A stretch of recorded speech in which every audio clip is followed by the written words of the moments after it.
پھر 2 رکعت نماز فرض. اور یہ فجر میں جو 2 رکعت سنت ہے سنت مؤکدہ ہے. ٹھیک ہے, سنت مؤکدہ اس سنت کو کہا جاتا ہے جس کو ہمارے اور آج کی نبی حضور سید عالم صلی اللہ علیہ وسلم نے کبھی تک نہ کیا ہو, کبھی اسے چھوڑا نہ ہو, ہمیشہ اس پر قائم رہے ہو. یعنی کبھی آپ سے سنت مؤکدہ نہیں چھوٹی ہے, اس کو سنت مؤکدہ کہا, اس سنت کو سنت مؤکدہ کہا جاتا ہے. اس کو آپ کو ہر حال میں پڑھنا ہے. تو فجر میں 4 رکعت نماز پڑھی جاتی ہے, 2 رکعت نماز سنت, 2 رکعت نماز فرض. ظہر میں کتنی رکعت نماز پڑھی جاتی ہے؟ پہلے 4 رکعت نماز سنت, اس لیے یہ بھی سنت مؤکدہ ہے. ٹھیک ہے, 4 رکعت نماز سنت, پھر 4 رکعت نماز فرض, پھر 2 رکعت نماز سنت, یہ بھی سنت مؤکدہ ہے. اس کو بھی آپ کو پڑھنا ہے, چھوڑ نہیں سکتے ہیں. اور اس کے بعد 2 رکعت نفل, یعنی ظہر میں 12 رکعت, 4 رکعت نماز سنت, 4 رکعت نماز فرض, پھر 2 رکعت نماز سنت, پھر 2 رکعت نماز نفل. ٹھیک ہے, 12 رکعت ہو گیا نا. پھر عصر میں 8 رکعت نماز پڑھی جاتی ہے.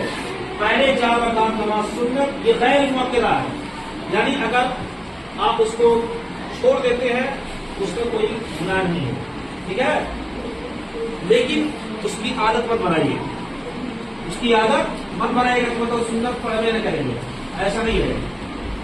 4 رکعت نماز سنت, پھر 4 رکعت نماز فرض, یعنی عصر میں 8 رکعت نماز پڑھی جاتی ہے, پہلے 4 رکعت سنت, پھر 4 رکعت فرض. مغرب میں 7 رکعت نماز پڑھی جاتی ہے. کتنی رکعت نماز پڑھی جاتی ہے؟ ایسے بیٹھے جاتا ہے, 7 رکعت نماز پڑھی جاتی ہے. پہلے 3 رکعت فرض, پہلے 3 رکعت فرض, پھر 2 رکعت سنت, پھر 2 رکعت نفل. ٹھیک ہے, مغرب میں 7 رکعت نماز پڑھی جاتی ہے. پہلے 3 رکعت فرض, پھر 2 رکعت سنت, پھر 2 رکعت نفل. یہ ہو گیا مغرب کی نماز. اور عشاء میں 17 رکعت نماز پڑھی جاتی ہے. عشاء میں کتنی رکعت نماز پڑھی جاتی ہے؟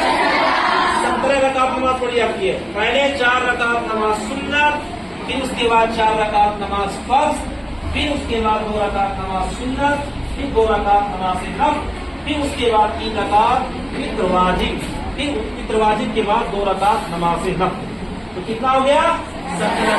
یعنی 4 سنت 4 فرض 8 ہو گیا, پھر 2 سنت 2 نفل 12 ہو گیا, پھر 3 رکعت فطر واجب 15 ہو گیا, پھر 2 رکعت نفل 17 رکعت نماز آپ کی پوری ہو گئی.